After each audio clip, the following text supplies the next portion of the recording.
I'm Naya, mom, boob nerd, board-certified lactation consultant, and lover of lipstick and curse words. I'm that weird Indian girl you knew in high school, all grown up.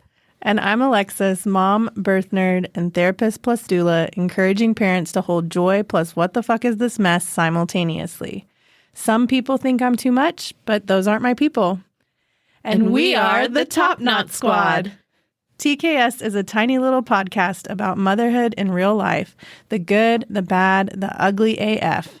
Hosted by two women that are passionate about our beliefs and unafraid to speak our minds. Friends that wanted to create space for all that ish we are too scared to talk about. Are you ready to laugh, be vulnerable, and keep it real with us? Top knots are not required. If the Top Knot Squad content makes you laugh, nod in agreement, or makes you feel less alone, we'd love your support in the cost of producing this podcast. Visit patreon.com/topknotsquad to learn more about our budget-friendly sponsorship tiers and how you can help ensure that TKS has a future. Every little bit helps. Welcome to part 2 of our episode on anti-racism and privilege. Please listen to part 1 if you're able, as it lays out a lot of the why behind the anti-racism work that Heather does. On this episode, we'll be discussing ways we contribute to harm and how the fuck to engage and repair. We'll also answer squad questions. You asked some great ones. A reminder on who our wonderful guest for this series is. Heather is a Chinese-American full-spectrum doula and photojournalist providing support for and documenting individuals and families from birth to death. Heather is a CODA, child of deaf adult, and began using photography as a young child as a simplified and exact way to communicate with her mother, who is a deaf Chinese immigrant with limited ASL and English language comprehension. She continues to use it as a tool to tell universal and personal stories across the spectrum of life experiences. Heather's clients range widely from individual and family commissions that last years, documenting their lives, to small businesses and Fortune 500 companies worldwide, humanizing brands and missions. In 2019, she became a birth, postpartum, and death doula, and with each client calls on her unique life experiences and perspectives to create a non-judgmental and inclusive experience that allows the individual and/or family to fully experience whatever life transition they are going through in an emotionally safe environment. For me, I live my goal rather is to live a fully integrated life. So it is to integrate these practices and these constant things that you're learning and unlearning into your daily life in a way that isn't like, heads up everybody, now I only talk like this, like you just start doing it. So like an example is, this might seem like a silly example, but I think it's something that might resonate with a lot of people because I don't think a lot of people think about it. It's so integrated into our current language. Real estate is booming in Austin as it is everywhere, And so my husband and I are considering selling our house. And so we've been doing a lot of talking with various people throughout our house. And, it's like, this is the master bedroom. And we've been changing our language to say this is the main bedroom. And because master comes from, slave masters. And so, I just had somebody recently be like, oh, I've never heard main bedroom. And I was like, oh, and I was like, I'm simply trying to decolonizing my language. And that alone was somebody was like, what does that mean? And I was like, oh, and then I just told them and they were like, oh, that's awesome. I'm going to start saying that too, but it wasn't like, and that was just like a natural organic conversation. Right. I feel like some people get hung up on like, am I supposed to do I start the anti-racism work now? Like there's no start line and there's no finish line. Like you just keep doing it, Mm-hmm. And so that's just like a silly example that just happened yesterday where, or maybe not silly, but thank you. But that's a simple, maybe I would put it that way, example. I'd like to think of how you just integrate these things and it starts these little conversations, right? And I wonder if that's the person that I had that conversation with, if that's going to make them wonder, what else is it that I say? What are other words and terms that I just use, I don't even think about, that are so common, but what is the root of that word? Yeah. Is it causing harm to other people? Yeah, exactly. And Or like, is it what would rooted- happen is if it I rooted in changed harm? the language? Yes. That Is it rooted in harm? Like, is the word Exactly. like, what's the history here? Why does this word even exist? Yeah, for sure. Yeah. So yeah, I don't know. That was a bit tangenty, but No, I No, love that that. was a great answer. No, I love that. And I have referred to I'm in our main room, which I have until this moment called the master bedroom. So, sure, right? Yeah. So it's not, I mean, it may feel simple, but like now that there's two people that you've made a shift Yeah. with, right? So, Right. Yeah. And those are just like little ways you can just integrate what you learn and unlearn, because that is a simultaneous thing, right? You learn to call it a new thing while, learning about the history of it. And so you unlearn to remove it from your daily language. And that can be applied in so many scenarios. Because I often think that people get so nervous about doing this anti-racism work because it's going to feel like, oh my God, my whole way of existing has been unearthed. And like in a way, it absolutely has. But if you integrate it in small ways in your daily life, and know that it's not just a fun activity, it's not just a trend, right? You're not just trying to like be current with like whatever the kids are saying these days. It's like, this is a practice. I shouldn't even say practice, right? This is a way of living that hopefully can make the world feel safer to other people. Yeah. well, yeah, I think that's like a word that hasn't been named here is like, as you were talking, like, I was just thinking so much of the trauma and harm that you've had to endure. Mm-hmm. And just how that's the lived experience of so many, and how that humanity is often ignored, not acknowledged, and how that's part of the way of being too, is like we have to meet each other on a human level and like see the pain that's being caused. Mm-hmm. Yeah, and we got to stop being so precious about things. Like, stop worrying so much about. I just see it so much. People, they get this new knowledge, right? But then they are so worried to share it or to integrate it into their lives because it's going to potentially cause a rupture in their life, right? And if you really think about it, it's like, well, why are you so sure it would cause a rupture?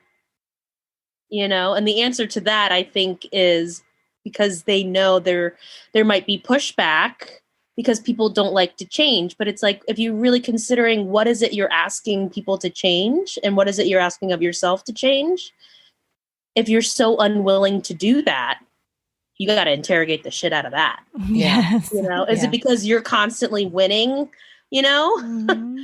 And like, it's not about winning or losing, but it's like, you don't want to give up anything that is comfortable for you. And I don't know, it's this whole domino effect.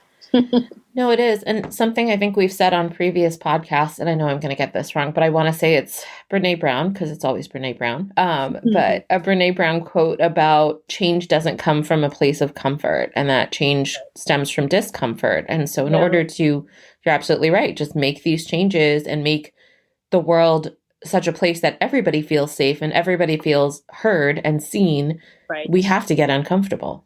Right.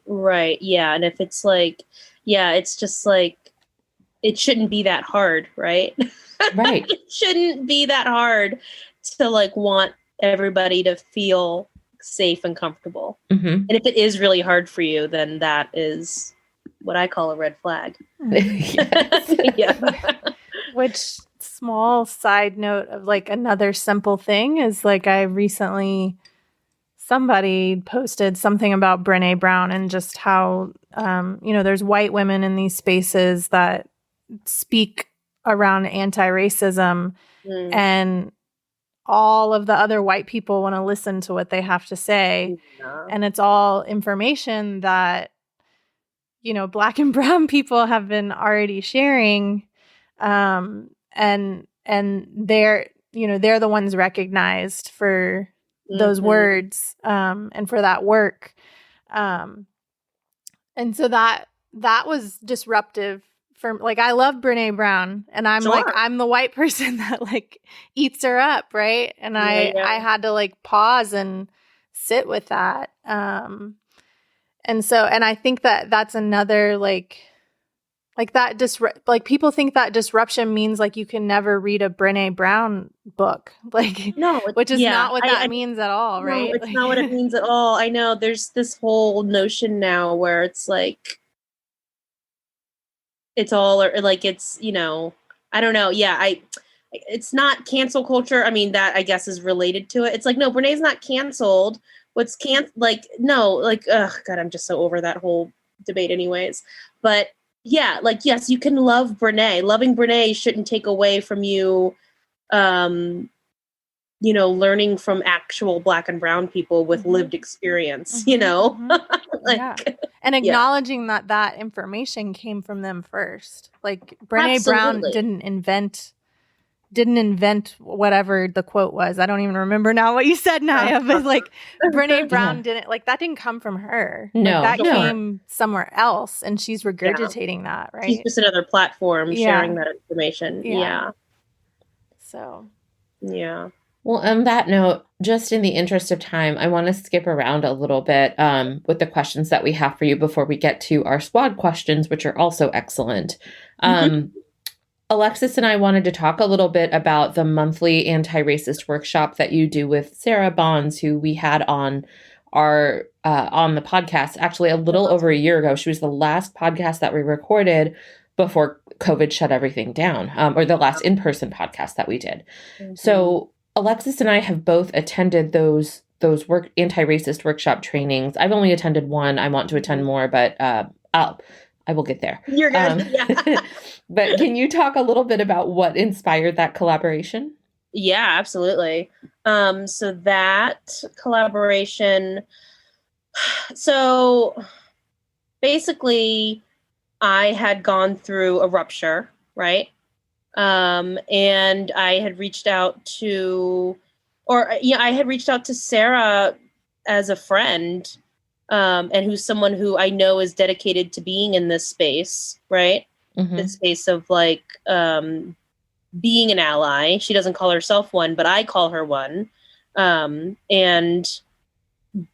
you know, constantly doing this work. And she is a white woman, for those who don't know. And so, you know, I reached out to her because I had a rupture that, you know, really hurt. They always hurt, right? Just because they happen a lot doesn't mean they don't hurt. And was just kind of, you know, as a friend, sharing my experiences with her, and she was being there for me. And we had already had a friendship from a couple years ago and a collaborative relationship based in birth work and everything. Long story short, a little while after I had shared with her, you know, this experience that I had, she came to me and was like, hey, I have an idea. I don't know how you would feel about it, but I'm wondering if you would, and at the time I had also been more public about doing anti-racism work on social media in my own way, right? And she basically was like, hey, I have an idea for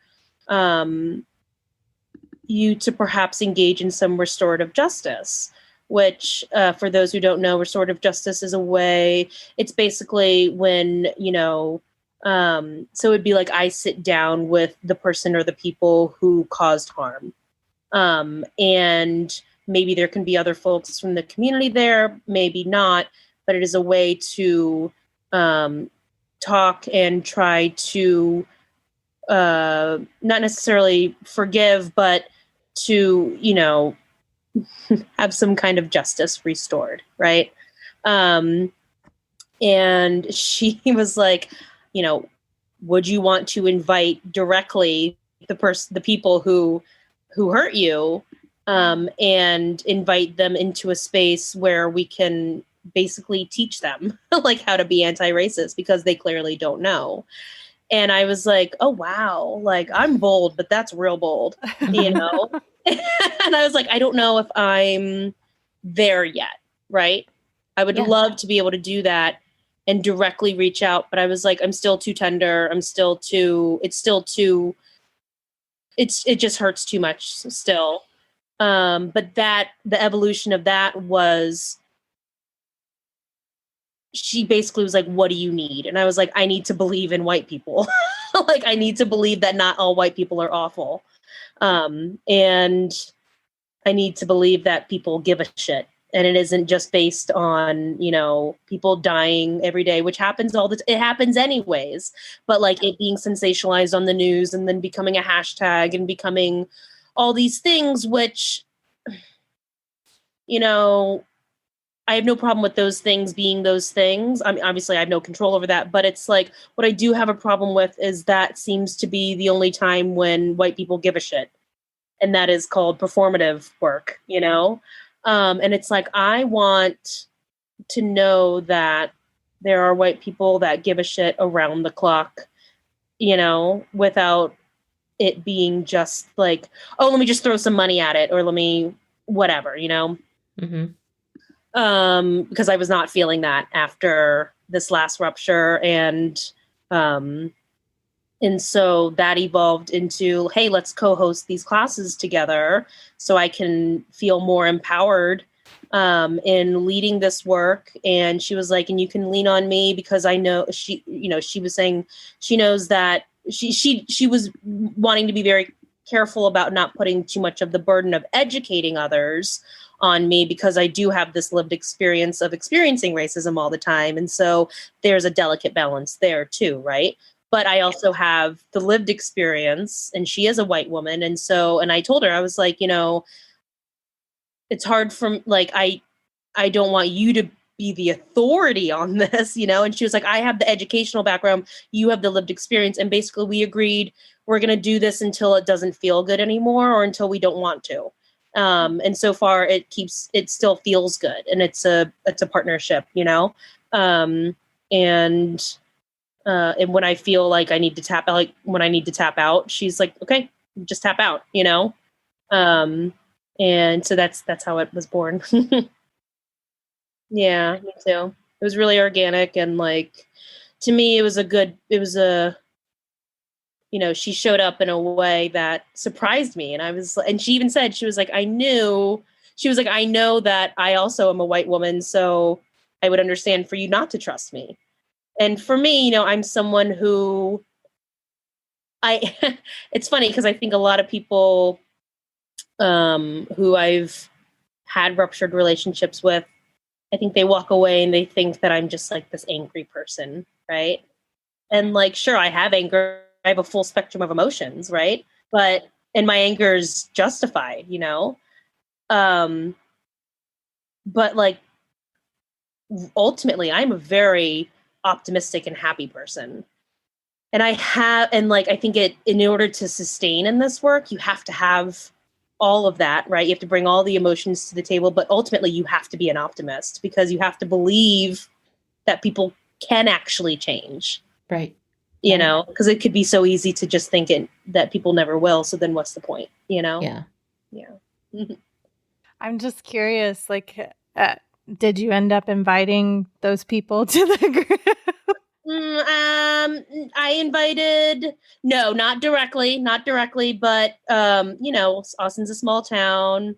And so inviting, like, I called on people who are close in circles to call on others and let the game of telephone and the internet do its thing. Yeah.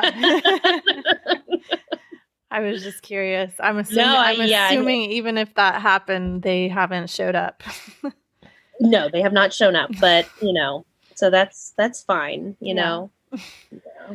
Well, we've got more questions for you, but we've got some really good questions from our squad, and I definitely want to make sure that we touch on these.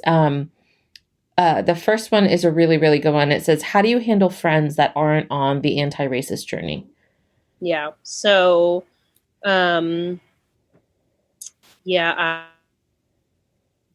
boundaries. And I basically unofficially have like it's not even 3 strikes. It's like a 2 strike policy for myself, because again, I integrate who I am, and who I am is actively anti-racist. I integrate that into just my daily interactions with everybody, with my friends, family, children, like my kid, neighbors. And so, when we eventually organically get to a topic about racism and race relations, which is like ever so present these days, right? How they react can tell me a lot. And so in that moment, if someone recoils, I won't in the moment, I mean, it depends, right? But like, basically, like, if you can't engage in that conversation, then I simply cannot continue a relationship with you. Yeah. Yeah. Full stop. And depending on the level of the relationship to begin with, I will either just back away or I will, have a conversation and say like, hey, listen, like I feel like I, tried to talk about this thing and I felt like you were backing away. And if they double down and backing away then more, then, then it's clear to me. And so I just say like, hey, listen, like I just am very transparent. And I say like, I have firm boundaries where I need to be able to talk about race and race relations and have them be engaging conversations. But also specifically, if it is a white person, I can like, there's no room for you to disagree with me about racism. Sorry. Like, there's just not like, we can disagree about pizza toppings. Yeah, that was a meme I saw. Like, training, bottle feeding, breastfeeding. I don't care. We can't disagree about racism. Racism is not it's not like just like a conversation to be intellectualized and to be debated, right? We can talk about the nuances of it for sure, but like it's not up for debate. And so that's how I handle it. and that's safety related too. Like it's not safe for you to. It's absolutely not safe. Continue. And I used to give people a lot more space in that, but I have no. Boundaries are good things. Boundaries are good things, yes. But I do also want to say, like, I've had boundaries flipped on me by white people, and they say, like, "Oh, that's crossing a boundary." I say, "That's not a boundary. You don't get to draw boundaries around that because it makes you uncomfortable." And so I've had boundaries weaponized against me, and that is playing real dirty, and I don't fuck with that. Yeah. Yeah, I almost like I read this question, like I almost want to like give an answer as like a white person because I'm pretty sure a white person asked this question and it's about other white people. Like, like how do you handle friend? Like if you're a white person who's anti-racist and your other white friends are not anti-racist, and like how different that, like that's a different dynamic than what we just described in that, like. That's not causing her harm to continue a relationship with someone that's not doing the work, or at least it's not, what's the word? Like, it is causing harm, but it's not causing it like overtly. And not directly to them. If it's two white people, it's a harmful relationship, but it's like that to itself speaks to how they both benefit from whiteness, white supremacy. Yes, exactly. Yes. Because they can both just say like, oh, well, ultimately it doesn't matter because, we're fine. Yeah, totally. So it's like, because I read that and I was like, well, that's not my friend. Like, that's not like, exactly. That's a trick question. But, and I mean that, like, I'm not trying to like throw any of our listeners under the bus. Oh, God, and I'm so happy that they were brave enough to ask that question. Absolutely. But I'm just being like really real. Like that's part of the work too of like, what does this mean here? You know? Yeah. So totally. We probably have time for like 2 more questions. Yeah, let's do it. Which one? Hey, the one about the cringeworthy thing, that's a plant. I put that in there so we can skip it. Oh, okay. I did think on that though. We can text about it later. Okay. Yeah. I do like, is this the most recent one? The last one? No, it's the second one. It's the most recent one. Yeah, due to family dynamics growing up, I wasn't allowed contact with one side of my family, so I never got to experience learning about my Panamanian side. Now that I'm grown, I am enjoying learning about my Hispanic heritage, and I want to be able to share what I am learning. However, because I am white passing, I do not want to offend anyone. How do I begin sharing this part of me without it seeming like I am exploring this side of my lineage because it is trendy? Well, that's such a... Oh, that could make me cry. Because, you know what? That person's experience is their own, right? But I feel like I have so much overlap with that, like, in the sense that I, for a long time, did not embrace my Chinese heritage for a lot of reasons. And a lot of fucked up reasons. Yeah, and I'm right there with you. Okay, sure. Yeah, right? Like, it's... Oh, man. Yeah. And so for me, when I decided to finally, when I realized that it was racist of myself to pick and choose who I wanted to be, you know, it wasn't just like this cool thing that I could do as a biracial person. It was like a really fucked up thing to do for me. And that was me being inherently racist, right? For me, at least, I was wanting to push down my Chinese side. And I was embarrassed because it was associated with my mom, and I was embarrassed about her being deaf also. And it was a lot of things, right? And so I wanted to deny that side, and I wanted to be like white girl Heather. And so when I finally decided to embrace it, I had a lot of, what's the word? I felt like a fraud, you know? Imposter syndrome almost. Imposter syndrome, thank you. Yeah. Filling in all my blanks today, guys. Thanks. I felt like such a fucking imposter. And that I have no answer for that aside from, for me, I learned that no one can give me permission to embrace who I am fully except for me. And so when I finally decided to give myself that permission, it was great.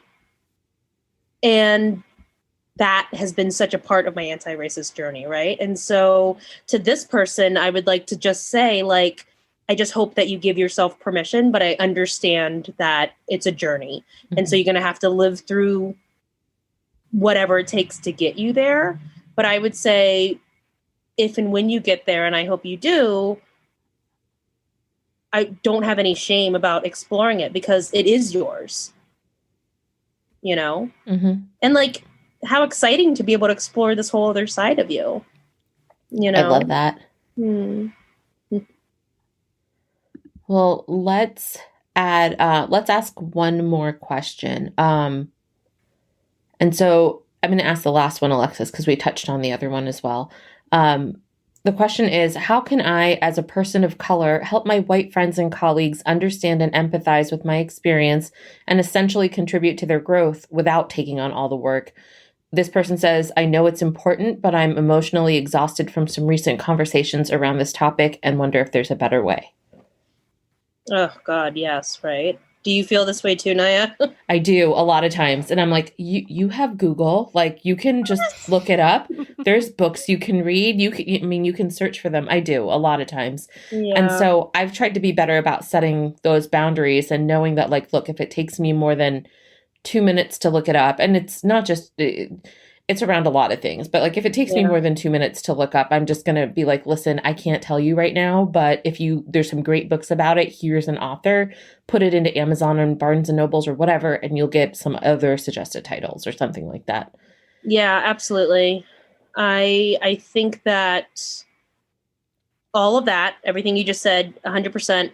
And I think that also it is important to model rest and boundaries and self-preservation, not the racist kind, but the anti-racist kind, where as a person of color, you are protecting your peace. Mm-hmm. I think it's important to model that and to show that, as a person of color, you are not a monolith, right? You are not a spokesperson for your race. You are not a spokesperson for all non-white people. That we have varied experiences and varied, we bring a nuance to the table. And so, yes, you have your own opinion. And if you want to share it, by all means, share it. But if you don't feel obligated to, because that's the work, right? That's the work of us, protecting our peace. And that's the work of white people learning that we are not just resources for them. Mm-hmm. And so they have to do their own research and be able to get comfortable with having to do that work on their own, right? And not just being like, well, my Chinese friend Heather said this, so that validated me. And my one Black friend told me this. And so that, so I'm good. Right. It's like, no, don't do it. Yeah. Well, we're out of time. We're over time, but thank you. This was lovely. Thank you so much. Do you want to share where folks can find you? Yeah, for sure. On Instagram, I have 2 accounts. So I have my business one, which is, oh my God, hold on. I got to look at it. I always mess up if it's I'm so professional. If it's a dot or an underscore. Okay. It's Heather Gallagher, Gallagher. And that's where you can follow my photography work, my doula work, my modeling work, which I need to learn how to say without making a weird voice. And I'm also writing a book. Exciting. Yes, which is exciting. So every now and then I'll post updates about that on there. And then I have a community page, which is Life's a Spectrum, at Life's a Spectrum, all one word. Where right now it is basically just like a reposting page until I find my footing, but it is a page dedicated to highlighting the stories of marginalized people and centering them. And so my goal for that is to have people tell their first person accounts of their lived experience, because you can't have enough of that. I love that. I didn't know you were writing a book. Congrats. That's exciting. Thank you. What is it on? It's a memoir. That sounds so douchey. It's a book about my life. Yeah, I got approached by an editor actually after doing an episode of The Birth Hour with our friend Bryn. Yay. A couple years ago. And she basically was like, and she's like a legit person. I was like, oh my God, you're real. He was like, yeah, you totally have a book in you. And I was like, oh my God, I thought so, but I never wanted to say it out loud because that is just so embarrassing. And so, yeah, anyway, so I've just been going with it since then. That's amazing. That's so exciting. Thank you. Well, thank you for being here and thank you so much and sharing your wisdom. Thank you both so much. Yeah.